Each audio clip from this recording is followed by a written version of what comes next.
Okay. Shuffle. Yes. One step back, then kunin niyo yung balance. Kasi mahirap mag-receive pag ganyan, no? Mahirap mag-receive. You get first your balance.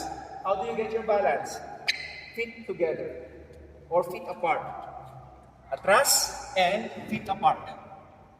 Tama ba yung balance ko? Okay, nakaharap pa rin pa sa net. Okay, rather than receiving the ball, dito pa lang nagre-receive ka na, kaya sideward yung pagkuha nyo. Dapat, back and, yun, para nakaharap pa rin kayo sa net. Okay, ready? Shuffle, back, nakaharap lagi sa net. And, yan, backward na tayo, backward. Ready? Kasi yung bola, sa long ball na yan, long ball. Okay? Side, pop. Balik. Pop. Yan, wala ka. Takbo ka agad pag naka-receive. Ready?